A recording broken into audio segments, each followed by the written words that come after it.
Muchas gracias por estar participando con nosotros y unirse a esta vigilia que no solamente tiene el propósito de pedir por la salud de Juan, por el restablecimiento físico de Juan, sino también tiene el propósito de escudriñar la palabra de Dios y de conocer un poco más sobre las maravillas o los maravillosos mensajes que tiene esta bendita palabra para nosotros. Bien, antes de todo quiero comenzar con una pequeña historia. Yo cuando estaba trabajando, ¿se acuerdan cuando hubo el tsunami? El tsunami que fue, no me acuerdo en dónde es, creo en la India. Eh, bueno, hubo el tsunami que fue una noticia terrible. Miles de personas fueron sorprendidas por las tremendas olas y en todos los noticieros del mundo se estaba hablando de los miles de muertos que habían por causa de ese fenómeno natural, de ese tsunami. Bueno, todos estábamos conmovidos, eran las 6 de la mañana, cuando yo bajaba a coger el bus porque me iba a mi trabajo, me encuentro con un amigo. Y este amigo, digamos, todo el mundo estaba comentando acerca del tsunami, de ese fenómeno y de las muertes que había habido. Y me dice, oye, ¿qué te parece el tsunami? Le digo, sí, una tragedia terrible. Y como él sabía que yo era cristiano, me dice, mira, dice, yo sinceramente, me dice, sinceramente, no puedo entender por qué Dios, siendo un Dios de amor, permite que sucedan estas cosas, dice. Imagínate, yo estoy de acuerdo, dice, que mueran personas adultas como yo, por ejemplo, que mueren en un tsunami. Estoy de acuerdo porque yo soy pecador, soy una persona que vive una vida pecaminosa, o sea, yo no me merezco la salvación. Por lo tanto, está bien, si me muero, me muero. Pero hubieron muchos niños que son inocentes, que murieron en ese tsunami. Cientos de niños murieron, dice. ¿Por qué? Dice, Dios siendo un Dios de amor, permite que esos niños que son inocentes y que no han hecho absolutamente nada malo hayan muerto. Muchas personas se preguntan esto con relación al sufrimiento, ¿no? Dicen, muchos piensan que es Dios el que hace sufrir, ¿no? Y que Dios como es que es insensible, como es que Él está viendo el sufrimiento del ser humano y como es que a Él no le va ni le viene, ¿no? Inclusive hay muchas personas, como les digo, que dicen, ¿cómo? En un Dios, digamos, si Dios es amor, ¿por qué permite tanto sufrimiento? Y lo peor, que sufren personas inocentes, personas que seguramente no merecen sufrir, son ellas las que sufren. ¿Por qué? Siendo un Dios de amor. Esa es la pregunta que se hace el mundo, que se hacen muchas personas. Yo estaba ayer cuando me dijeron que debo tener el tema para ahora y les acepté, digo, ¿de qué voy a hablar, Señor? ¿Qué es lo que quiere? ¿Qué mensaje tengo que dar el día de mañana? O sea, hoy en la vigilia. Y justamente me vino a la mente hablar sobre el sufrimiento, hablar sobre este tema, ¿no? Pero yo no quiero hablar, digamos, yo no quiero hablar yo, voy a hablar, pero poco. Yo quiero hacerle hablar a alguien. ¿A quién creen que les voy a hacer hablar? ¿Ah? Le voy a hacer en esta ocasión hablar, ahora le vamos a hacer hablar mucho a la palabra de Dios. ¿Sí? La palabra de Dios es la que va a hablar en esta noche porque tenemos tantas interrogantes con relación al sufrimiento que, que la palabra de Dios nos va a sacar de tantas dudas, ¿verdad? Bien, pero antes de todo, queremos hacer una pequeña oración para que el Espíritu Santo pueda actuar en este momento y que todo lo que se diga sea palabra de Dios. Inclinemos el rostro para orar, ¿sí? Amantísimo Señor, que estás en el reino de los cielos, en este momento que tengo el uso de la palabra, No quiero, Señor, poner mis opiniones. No quiero ser yo el que hable como una persona mortal y pecadora, Señor, sino quiero que tú seas el que hables a través de tu santa palabra y que tu Santo Espíritu pueda darnos la capacidad de poder comprender este mensaje. Lo pedimos en el nombre de Jesús. Amén. Amén. Bien, les dije que no voy a ser yo el que voy a hablar. Vamos a hacer hablar a la palabra de Dios. Por lo tanto, necesito la colaboración de 12 personas. 12 personas que están en el chat. Y si la familia Ticona nos puede ayudar, mucho mejor. Yo quisiera que la familia Ticona participe en este, digamos, en esta parte, en este segmento del mensaje que tenemos para esta noche. Yo necesito 12 personas. Necesito dar a cada persona un versículo de la Biblia. Por lo tanto, yo voy a anotar aquí, voy a decir versículo número 1, me dice quién quiere leer. Y así sucesivamente les doy los 12 versículos a las 12 personas y se preparan para el momento y vamos a comenzar desde el primero hasta el número 12, ¿ok? Todos deben estar listos con su versículo, ¿no? Bien, vamos a comenzar entonces. La primera pregunta es, ¿nos hace sufrir Dios? Dios nos hace sufrir. Muchas veces el ser humano le echa la culpa a Dios por el sufrimiento del ser humano. Vamos a ver qué es lo que nos responde la palabra de Dios con relación a esta pregunta. ¿Dios nos hace sufrir? Vamos a leer el primer versículo. Alexa, Salmos 11:4. ¿Qué dice? La palabra de Dios dice, el Señor está en su santo templo. El trono del Señor está en el cielo. Sus ojos ven. Sus párpados examinan a los hombres. Perdón, Alexa. Tengo un versículo cambiado. Es Job 34:10. Discúlpame ya. Job 34:10. Discúlpame. El primer versículo. Dios nos hace sufrir. Ya. Es el causante del sufrimiento, Dios. Vamos a ver qué es lo que nos dice la Biblia. Job 34:10, Alexa. Por tanto, varones de seso, oíd. Lejos esté de Dios la impiedad y del Todopoderoso la iniquidad. Muy bien. En una versión que está mucho más claro, dice lo siguiente: escúchenme, hombres sensatos. Es impensable que el Dios verdadero actúe con maldad, a que el Todopoderoso haga algo injusto. ¿Qué nos dice la palabra de Dios? Que es impensable que el Dios verdadero actúe con maldad. Y dice que el Todopoderoso haga alguna cosa que sea injusta. Entonces, si nosotros, cuando nos sucede algo malo, cuando nosotros estamos sufriendo, estamos pasando por alguna circunstancia difícil, como la que estamos pasando justamente ahora, y nosotros a veces le echamos la culpa a Dios, estamos nosotros, ¿qué cosa? Estamos pecando contra Dios, porque Dios, en este caso, no es el culpable del sufrimiento humano.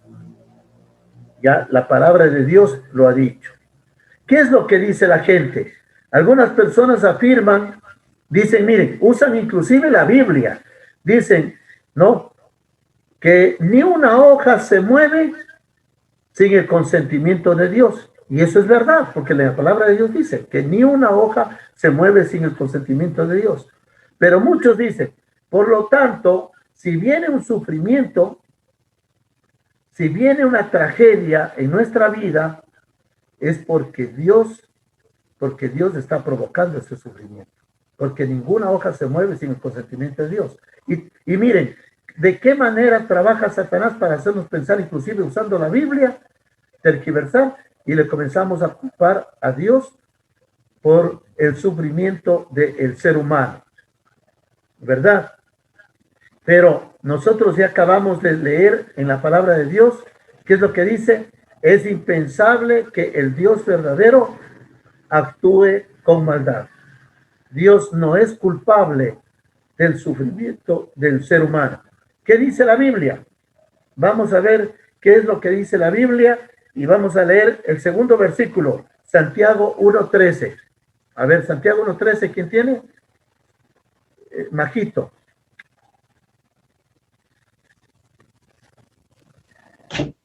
A ver, Majito.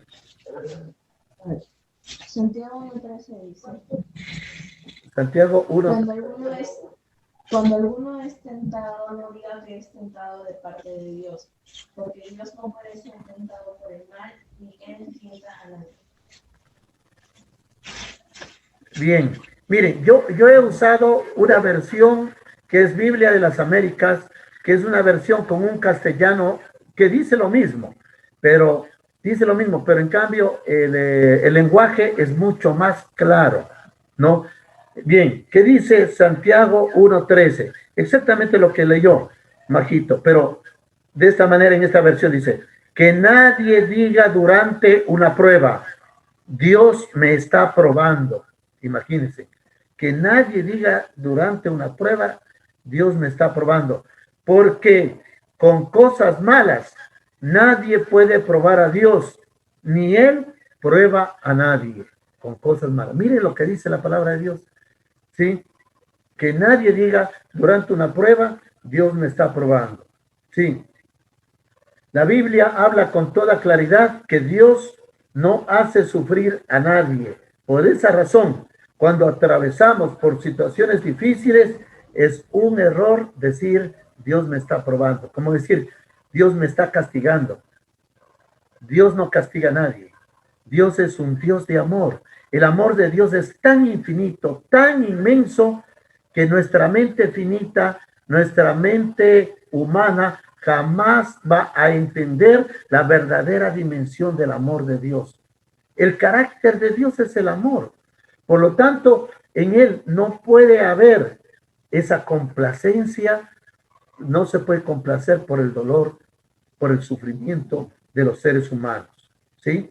Entonces, decíamos que Dios no es el causante del sufrimiento del ser humano. Ahora, ¿por qué cuando decimos nosotros no, le echamos la culpa a Dios a veces de lo que sucede?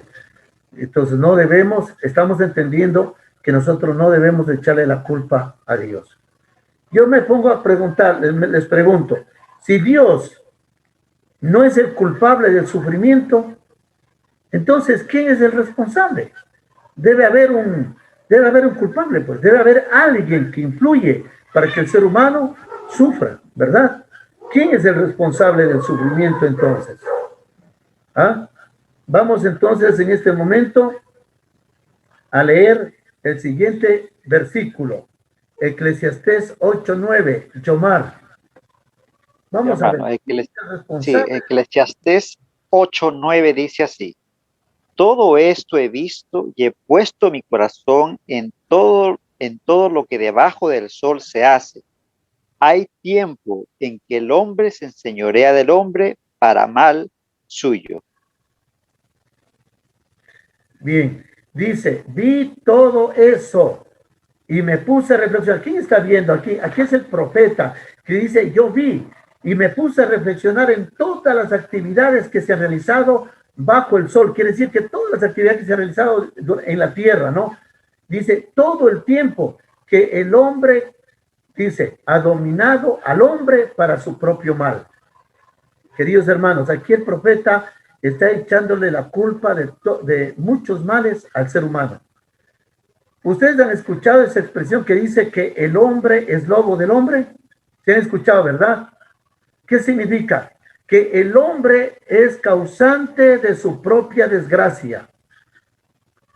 Voy a poner un ejemplo.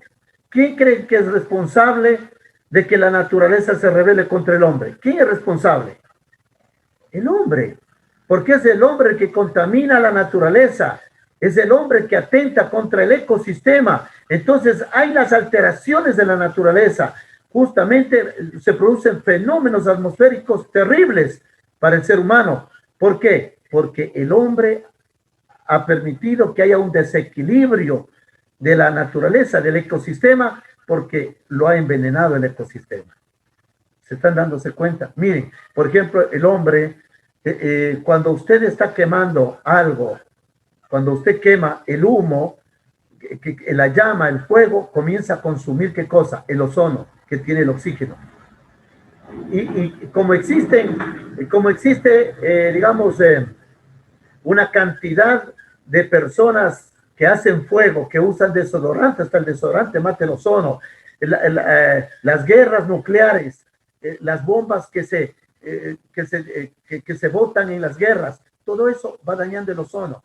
Y sin ozono hay el calentamiento global. Y con el calentamiento global vienen cantidades de enfermedades, porque en el calor el virus se reproduce, hay virus que se reproducen y de esta manera el ser humano sufre graves consecuencias, enfermedades y todo lo demás. Entonces el hombre es, en cierta parte, es responsable de su propio sufrimiento. Y a veces nosotros le echamos la culpa a Dios. Miren, hay un terremoto y ¿qué decimos? Dios nos está castigando. Pero ahora estamos entendiendo cuando abrimos la palabra de Dios que Dios no castiga a nadie y que Dios no es responsable de que haya un terremoto. ¿Por qué? ¿Por qué se dan los terremotos, hermanos? Una pequeña explicación científica. Miren, existen cantidades y cantidades de personas, digamos, de naciones que comienzan a extraer el petróleo del suelo. Y cuando extraen el petróleo, va quedando enormes vacíos, kilómetros de vacíos, huecos de cientos de kilómetros, de miles de kilómetros vacíos dentro de la tierra. Porque la gente es irresponsable. Extraen el petróleo y no le llenan con agua, que es lo que se debe hacer. Pero al no llenar con agua, queda ese vacío en las profundidades de la tierra. Y la tierra, digamos, las paredes de ese hueco se llaman las capas tectónicas. En algún momento, porque la tierra está en movimiento, con la fricción, esas capas tectónicas caen al vacío y se produce, ¿qué cosa? Un asentamiento de la tierra. Y en ese asentamiento, pues se producen grandes terremotos. ¿Quién es el responsable? El ser humano. Pero a veces le culpamos a Dios. ¿Se dan cuenta? Entonces, el ser humano es responsable en cierta forma también de su sufrimiento. ¿Qué pasa? Una persona que fuma la droga o que toma alcohol durante toda su vida, 30 años tomando alcohol, 30 años fumando droga, ¿creen que esa persona va a estar saludable después de 30 años? No, ¿verdad? Esa persona de ley va a tener enfermedades, va a tener el hígado hecho pedazos, va a tener el cerebro hecho una pasa, entonces va a tener, va a sufrir de cáncer. Y, bueno, van a venir una cantidad de enfermedades catastróficas para esa persona. ¿Por qué? Porque tuvo un hábito de vida incorrecto, porque se introducía en el cuerpo droga. Entonces, pero esta persona cuando va con una enfermedad al médico y el médico le diagnostica una enfermedad incurable o le dice usted tiene cáncer y tiene pocos días de vida, y a veces la gente le echa la culpa a Dios. Dice, ¿por qué a mí? Cuando somos nosotros los responsables de haber causado en nuestro cuerpo ese tipo de males. Entonces, mire, el ser humano provoca también su propio sufrimiento. Vamos a leer el siguiente versículo. Hay otras razones por las que sufrimos también, ¿ya? Vamos a ver. El siguiente versículo es, a ver, ¿quién era que leyó? Al que sigue, por favor. Yomar, leí último, creo que sí, el hermano Cajas, me parece. Hermano, Eclesiastés 9:11. Sí, Eclesiastés 9:11, hermanito. Digan.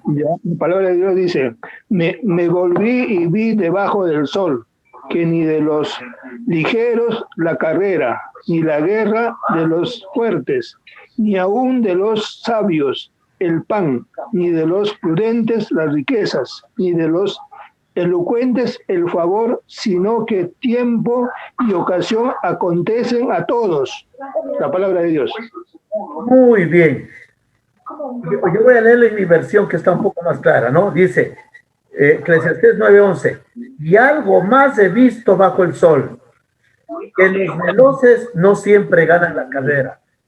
Los poderosos ganan siempre la batalla, ni los sabios tienen siempre alimento, ni los inteligentes tienen siempre riqueza, ni siempre les va bien a los que tienen conocimiento, ya que a todos les llega algún mal momento y algún suceso imprevisto. Queridos hermanos, vivimos en una vida en donde todos estamos sujetos a un imprevisto. Por ejemplo, una persona sale corriendo por la calle y viene un borracho conduciendo un carro, una persona en estado etílico, y esa persona al cruzar la calle, automáticamente este borracho, como no tiene los reflejos, le coge y lo puede matar a esa persona. Se produce un accidente de tránsito, ¿verdad? Entonces, ese suceso fue un imprevisto. Y a veces los seres humanos también sufrimos por sucesos imprevistos en esta vida. ¿Por qué? Porque en esta vida, mientras vivamos en esta vida, nosotros tenemos ¿qué cosa? No tenemos una vida, digamos, no tenemos garantizada la salud, no tenemos garantizada la vida, no tenemos garantizado el bienestar. Mientras vivamos en este mundo, nosotros estamos sujetos a cualquier imprevisto que puede suscitar y que nos puede causar un sufrimiento, ¿verdad? Bien, vamos a ver el siguiente versículo. Mi hermana Miriam, Juan 12:31. Juan 12:31. Vale. A ver, yo te voy a leer en las dos versiones porque tengo también la versión actual, ¿vale? A ver, lee, por favor. Dice así: ahora es el juicio de este mundo, ahora el príncipe de este mundo será echado fuera. En versión actual dice: a este mundo ya le ha llegado su juicio y el príncipe de este mundo va a ser expulsado. Muy bien, está hablando de un príncipe de este mundo. Es el príncipe de este mundo. ¿Quién es ese príncipe de este mundo? ¿Alguien me puede decir? ¿Quién es? ¿A quién se refiere? Satanás. ¿Cuál es el príncipe? Satanás. Perfecto, dice, ahora se está juzgando al mundo.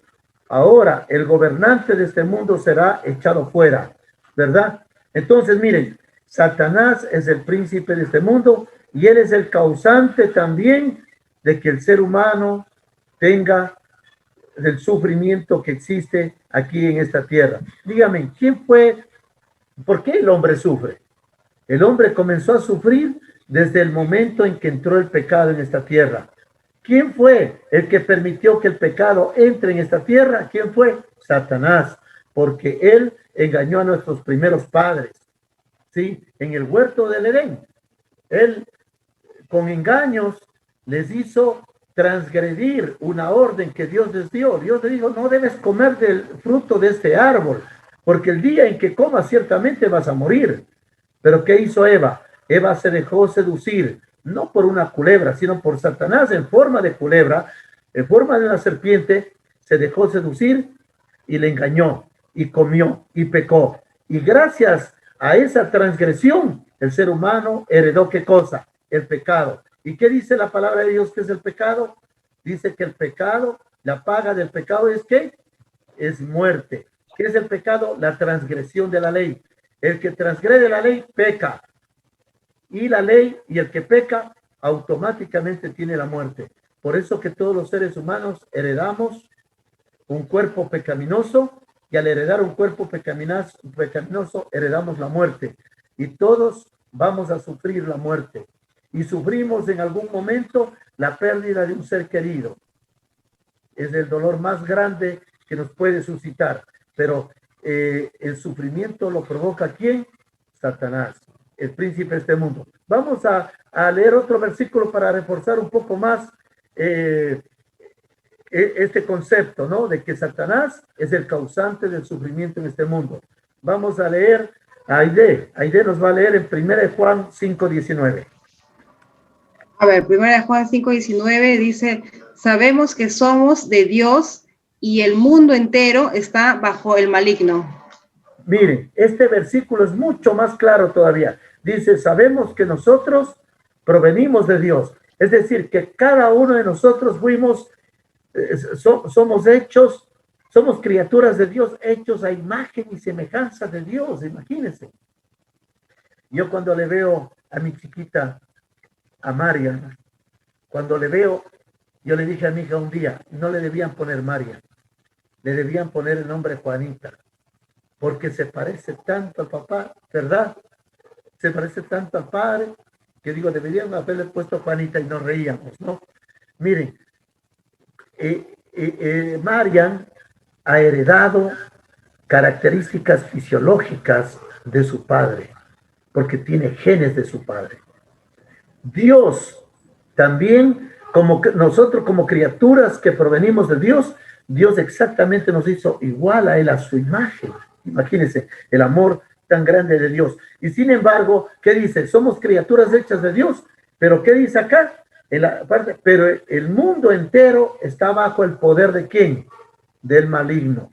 Y en este momento, nosotros, todo lo que nos sobreviene de malo, es también bajo el influjo del maligno, bajo el influjo de Satanás, ¿ya?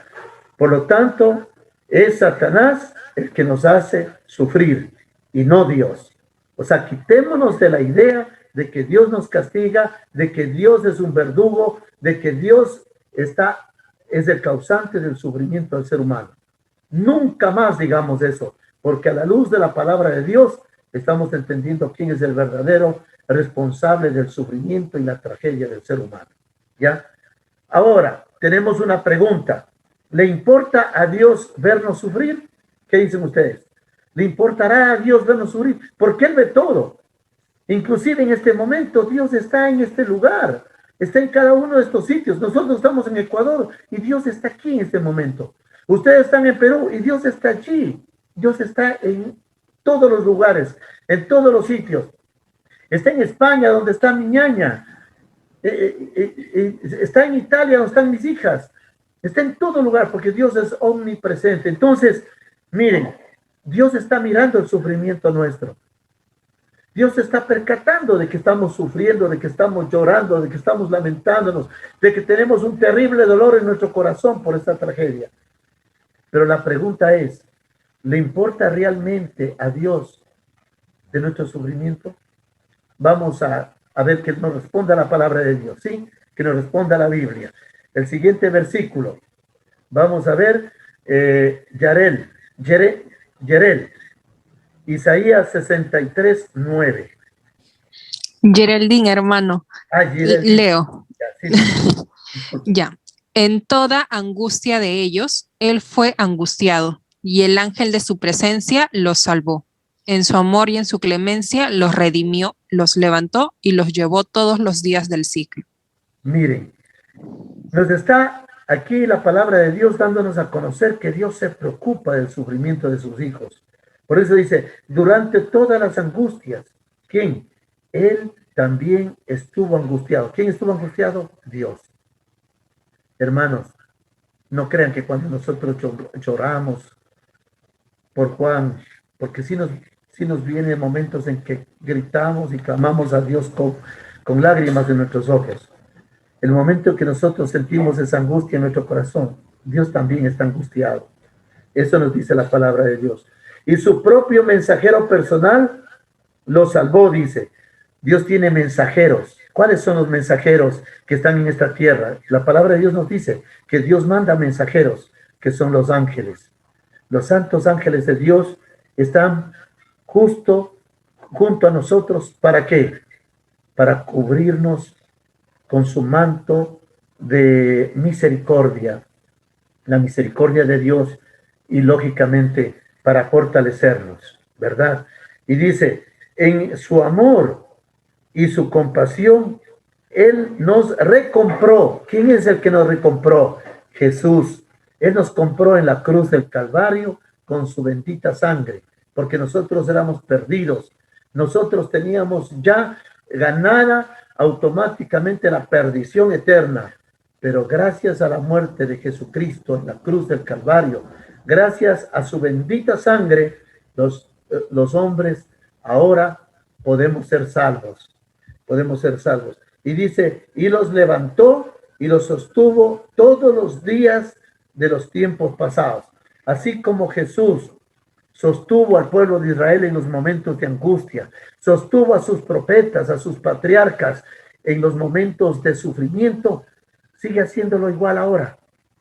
sigue sosteniéndonos en la angustia, sigue sosteniéndonos en el sufrimiento. Yo me acuerdo que mi hija una noche comenzó a llorar incansablemente y nosotros estábamos por el chat mirándonos. A mí se me partía el alma, a la madre se le partía y todos comenzamos a llorar viéndole que mi hija sufría y hacíamos su dolor también, nuestro dolor. Y yo entre mí decía, Señor, ¿qué hago para que mi hija no sienta ese sufrimiento? Y de repente me vino a la mente, dije, vamos a orar. Le dije, mi hija, llorando, le digo, oremos. Cada uno va a orar y pedimos que Dios le dé consuelo, que Dios le dé fortaleza. Cuando terminamos de orar, bueno, nos despedimos después. Al otro día mi hija me dice, papi, tengo una paz, no sé, tengo fe, tengo confianza en Dios y hasta ahora tengo una confianza. Diga lo que diga el médico, no me importa, porque sé que Juan, mi esposo, está en manos de Dios. Qué lindo. Yo le dije, mi hija, eso es lo mejor, de poner nuestra confianza en las manos de Dios, porque Él está viendo nuestro sufrimiento, pero Dios le dio fortaleza. Dios le está poniendo, le da esa fuerza para que pueda resistir en esta batalla que es muy dura para cualquier ser humano. Miren, Dios está presente y nos ha demostrado, ¿no? ¿Qué es lo que dice la gente cuando le decimos, a Dios le importa vernos sufrir? ¿Qué es lo que dice la gente? Yo les voy a leer un párrafo que dice aquí. Algunas personas piensan que a Dios le tiene sin cuidado que suframos. Por ejemplo, un escritor dice, miren lo que dijo un escritor, ¿no? Cualquiera diría que Dios nos mira sufrir sin ninguna misericordia. Él afirma, o sea, el escritor, que si Dios existe, debe observar a los seres humanos con cruel indiferencia. Eso dice el escritor, que Dios está mirándonos, cómo sufrimos los seres humanos, pero nos mira con una cruel indiferencia, como es que no se conduele de nosotros, como es que no siente Él el dolor. Eso es lo que dice este escritor, que es un escritor ateo, que no es un escritor cristiano, por supuesto. Pero los que confiamos en Dios, los que leemos la santa palabra de Dios, sabemos lo que dice, lo que está escrito, que Dios se preocupa de nuestras angustias, Dios se preocupa del dolor y de nuestro sufrimiento, ¿sí? Pero vamos a permitir que la Biblia nos diga, ¿ya? ¿Qué es lo que dice la Biblia? La palabra de Dios. Vamos a leer entonces el siguiente versículo. Siguiente versículo es, Karencita, Salmos 11:4. ¿Qué dice, mija? La palabra de Dios dice, pero el Señor está en su santo templo. El Señor tiene su trono en el cielo. Sus ojos observan el mundo. Sus pupilas examinan a los hombres. ¿Qué es lo que nos está diciendo este hermoso salmo? Que Jehová está en su santo templo. Cuando nosotros vamos a la iglesia, en la iglesia está la presencia de Dios, porque la palabra de Dios lo dice. Dice, el trono de Jehová está en los cielos. Cuando nosotros miramos al cielo, sabemos que allí está la morada del Padre Celestial, ¿sí? Porque ahí está el trono de Dios. Dice, sus ojos, o sea, los ojos de Dios, que dice, observan, su atenta mirada examina a los hijos de los hombres. Dios está mirándonos. Dios está examinándonos permanentemente. Nada escapa ante la mirada de Dios, ¿sí? Dios sufre con nosotros. Él no solo conoce nuestro dolor, también siente el dolor que nosotros sentimos como si fuera suyo. Otro ejemplo, cuando los antiguos israelitas, sus siervos, estaban pasando por serias dificultades, la Biblia dice que le fue angustioso verlos así. Aunque el Creador es infinitamente superior a nosotros, sabe ponerse en nuestro lugar. Se puede decir que siente dolor en su propio corazón, ya que Jehová es muy tierno y cariñoso y compasivo. Y no solo eso, también nos ayuda a sobrellevar nuestras penas. Eso es lo que dice la palabra de Dios. ¿Ya? Pero va a venir una época. Mientras vivimos en este mundo, nosotros vamos a sufrir. Sufrieron los santos apóstoles. Sufrieron los profetas. Si nosotros examinamos la historia de muchos hombres de fe, de muchos hombres que han sido íntegros delante de Dios, si examinamos la vida de muchos hombres que han sido declarados como verdaderos hijos de Dios, vamos a darnos cuenta que en esas historias ha habido también dramas terribles de dolor, de sufrimiento.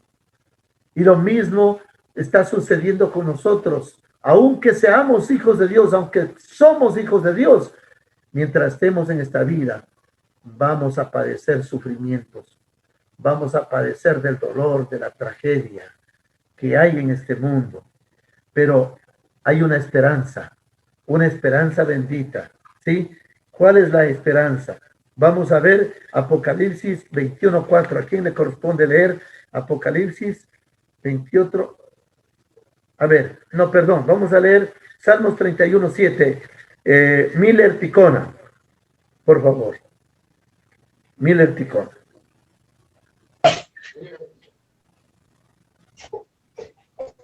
Me gozaré y alegraré en tu invariable amor, porque has visto mi aflicción, velas por mi vida en la angustia. Me alegraré. ¿Por qué? ¿Por qué dice? A ver, hermanito, tenga la bondad de repetirme, porque yo no tengo aquí el versículo.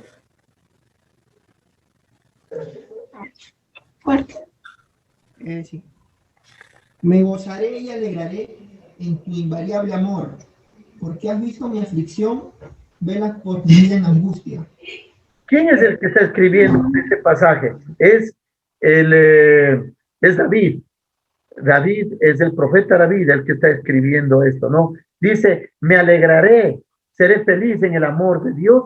¿Por qué? Porque Él está mirando su sufrimiento, o sea, porque Dios nos está mirando nuestro sufrimiento y se compadece de nuestro sufrimiento. Así que, mis queridos hermanos, mire, qué hermosa lectura de la palabra de Dios, qué hermoso mensaje, ¿no?, que nos da David. David certifica que Dios está mirándonos, Él está presente cuando nosotros sufrimos. Y ahora sí, vamos a leer Apocalipsis 21:4, que le corresponde a Silvia Ticona. ¿Qué dice Apocalipsis 21:4, Silvia? La gran esperanza que tenemos. Sí, es algo muy bonito, hermano. Él secará todas sus lágrimas y no habrá más muerte, ni pena, ni queja, ni dolor, porque todo lo de antes pasó. Miren, Apocalipsis 21:4 dice justamente, ¿no? Y le secará toda lágrima de sus ojos. ¿Quién va a secar toda lágrima de nuestros ojos? Dios, Jesús, ¿sí? Dice, y a la muerte, y ya la muerte ya no existirá. ¿Cuándo va a suceder esto, hermanos? ¿Cuándo ya no va a haber nunca más muerte? ¿Cuándo? Cuando Cristo venga. Esa es la gran promesa. Cristo está pronto a venir, hermanos. Estamos viviendo en los tiempos finales. Estamos caminando sobre el filo de la navaja. Falta poco. No sabemos cuándo, pero falta poco para que Cristo venga. ¿Para qué? Para que este mundo sea,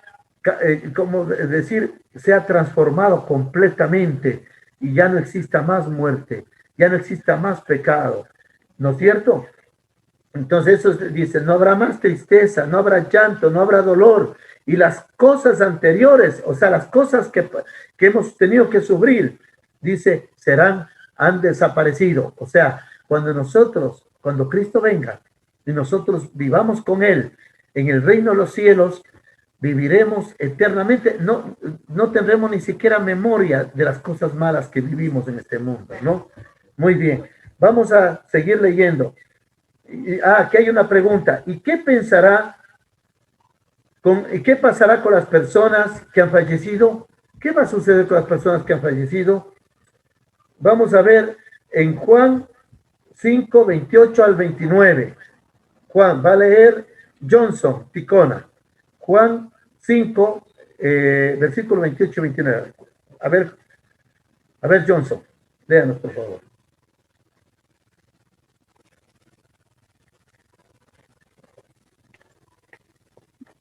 ¿Aló, me escuchan? Sí, le estamos escuchando. Ya, a ver un toque. Ya. Juan 5, 28, 29. No os maravilléis de esto, porque vendrá hora cuando todos los que estén en los sepulcros oirán su voz, y los que hicieron lo bueno saldrán a la resurrección de la vida, mas los que hicieron lo malo a resurrección de condenación. Amén. Miren lo que dice la palabra de Dios, y esta es la palabra de Dios, y esto se va a cumplir, ¿no?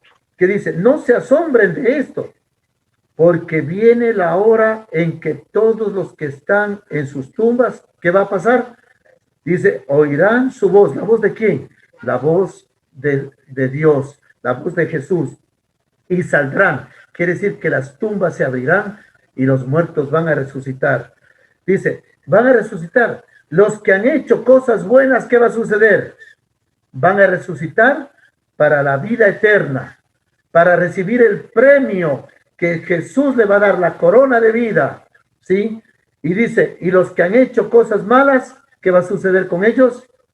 Van a resucitar para condenación, para la perdición eterna también. Yo hago la pregunta, ¿en cuál de los dos grupos de personas quieres estar tú? Cuando Cristo venga, dice que los muertos van a resucitar. Los muertos que hicieron cosas buenas y los muertos que hicieron cosas malas. ¿Sí? Y también los que estemos vivos, los que hicimos cosas buenas y los que hicimos cosas malas. ¿En qué grupo quieres estar? Dice que los que hicieron cosas buenas, los muertos que hicieron cosas buenas van a resucitar para la salvación, ¿no es cierto? Para recibir la corona de vida, para la vida eterna. En cambio, los que hicieron las cosas malas van a resucitar para la condenación eterna. ¿En qué lugar queremos estar nosotros? Yo creo que cada uno de ustedes quisiera estar en el lugar de los que van a recibir la corona de vida, ¿verdad? De los que van a recibir la vida eterna. Los que van a recibir de manera victoriosa a nuestro Señor Jesús en las nubes de los cielos, ¿verdad? Entonces, significa de que nosotros debemos continuar así como estamos ahora, unidos, estudiando la palabra de Dios, conociendo mucho más estos mensajes. ¿Para qué? Para hacer la voluntad de nuestro Dios. Bien, y vamos a leer el último versículo para terminar este mensaje. A Jesús Ticona le corresponde leer Isaías 65, 17. Vamos a ver qué es lo que nos asegura Dios una vez que todas estas cosas hayan sucedido. Sí. Si yo voy a crear el cielo nuevo, una tierra nueva, no quedará el recuerdo del pasado y se lo traerá a la memoria. Mire, qué bonito, ¿no? Mire, qué bonito. Dice, porque miren, yo voy a crear nuevos cielos y una nueva tierra. Quiere decir que nosotros no vamos a vivir en una tierra pecaminosa, va a ser todo completamente transformado, ¿cierto? Ese es el gran paraíso que nos está esperando. La tierra va a ser restaurada como fue al inicio, cuando vivió Adán y Eva. Era la tierra perfecta, era un verdadero paraíso. Así va a ser. La tierra va a ser restaurada cuando Cristo venga. Dice, va a haber nuevos cielos y nueva tierra. Y dice, las cosas del pasado no serán recordadas, ni vendrán al corazón de los seres humanos. Quiere decir que los que vivamos con Cristo en esos nuevos cielos y en esa nueva tierra, no vendrán al corazón, ni a la mente, ni a la memoria todas las cosas que hemos padecido en este mundo. Bendito y alabado sea nuestro Señor. Sigamos estudiando la palabra de Dios, sigamos viviendo una vida consagrada a Dios, abramos nuestro corazón a las cosas espirituales, oremos y pidamos siempre dos cosas. Cada vez que oremos, pidamos dos cosas importantes. Señor, permite que tu Santo Espíritu me llene mi vida. Que el Espíritu Santo me guíe. Que el Espíritu Santo me oriente. Que tu Espíritu Santo sea mi consejero. Me acompañe cada hora, cada segundo, cada minuto de mi vida. Y también, amado Padre, aparte de esto, yo te pido que me des fe. que me ayudes a amarte mucho más. Yo quiero conocerte más. Permíteme tener una confianza plena en ti y a soportar todos los sufrimientos que como seres humanos tenemos que atravesar en esta vida. Muchísimas gracias a todos ustedes por esa paciencia de haberme escuchado. Que Dios nos bendiga a todos.